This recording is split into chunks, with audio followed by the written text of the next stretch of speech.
So thinking about the way in which the attention to lesbian and gay rights is in some ways quite a recent turn within human rights discourse as a whole, which raises the issue of forms of injustice and suffering that aren't necessarily visible yet to mainstream journalism or human rights activists themselves. So I wanted to ask you, first of all, whether you feel as though there's more attention happening at the moment to trans rights or the injustices faced by gender non-conforming people, and Human Rights Watch's relationship to that, and then if you feel that there's anything else that is on the horizon that we might not be aware of yet.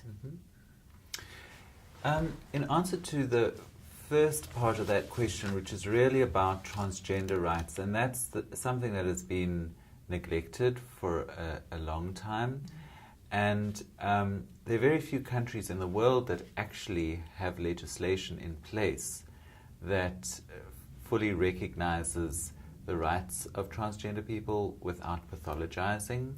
And a lot of the work that we've been doing, and we've done work on different issues. The one has been to push back against legislation that unfairly discriminates against transgender people. We did a research report in Kuwait, actually, where there was a law put in place that made it illegal to, in terms of the wording of the law, imitate a member of the opposite sex. And so transgender women in particular were targeted under this law. So what had been an uncomfortable but not overly aggressive relation with the police turned into something much more abusive, where transgender women were too afraid to go out of their homes, where they were routinely stopped at roadblocks, arrested, abused in prison. And we focused that report.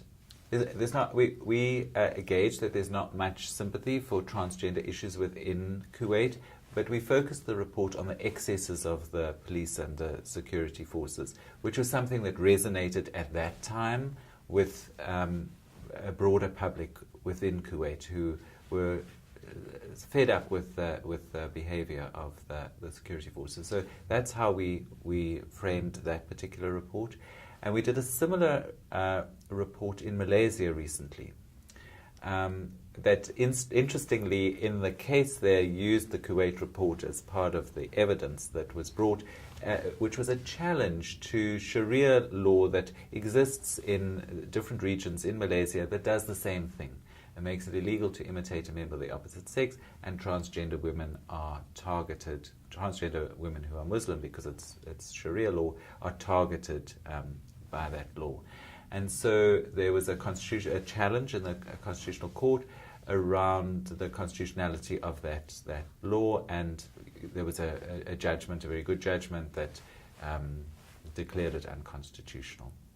That's under review, and we'll see what the ultimate outcome will be, but it was a victory for the transgender community within Malaysia. So that's one example of kind of challenging the laws. An ongoing area of work is around the separation of legal gender recognition and medical requirement. And we've been doing a series of complaints to the Special Rapporteur on health and torture based on research that we do in different country settings. For example, we've done in Ukraine, where there are extreme requirements for transgender people to go through, including spending lengthy times in psychiatric institutions, undergoing extensive medical processes, including irreversible sterilization. We are doing a similar complaint in Kazakhstan. So building up a body of work that's looking at the way in which transgender people are subject to specific forms of abuse. And we've also intervened in the Netherlands, in which the Dutch law similarly links medical procedure to legal gender recognition. There's a recognition that needs to change, and there's a process of changing that law. And we did a research report that was based on the experiences of transgender people within the Netherlands and making specific recommendations in order to intervene in the change of the law, because we saw it as significant not only in the Netherlands, but that it would affect, it would be a model for other countries to follow. So it's very important that the Netherlands get it right. And we've also done work in Ireland around the same issue when there was a new law introduced in Ireland. So we've had a similar engagement around the issue in Ireland. Intersex issues are very, underdeveloped. We've been having discussions with different entities around that, and some have different approaches as to how they feel the issue is best addressed, and so we've been listening to the different sides of how that might be approached. And then I think there's a challenge around, the UN Human Rights Council report points to a dearth of information about the experience of lesbians, actually. So you would think, because as part of the LGBT, that is kind of dealt with and out there, but it's quite striking how little information there is available about the experience, the abuses that are faced by lesbians. And we are looking at that with a small group of experts drawn from our advisory committee on how we can better address documenting the abuses that are faced by lesbians in a way that recognizes that many lesbians are kind of out of necessity invisible, and we need to be able to do research that doesn't require them to be more visible. So might it be to focus on the experience of single women in terms of access to healthcare and housing? How might we rethink our research methodology in order to be able to better address the experience of lesbians? And then I think that something that is certainly on the agenda, but that we need to address more directly, is the intersection of economic inequality, of class, of race, and how these intersect with levels of discrimination and abuse. Is who is most vulnerable, and to be looking at that more closely.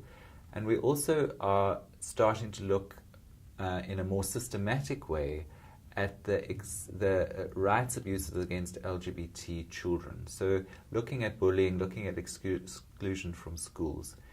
If we go back and look at our reports, the vulnerability and marginalization of adults is almost invariably traced back to their experiences as young people at home, at school. And so that's an area in collaboration with our Children's Rights Division at Human Rights Watch that we're looking to develop a bigger body of work on.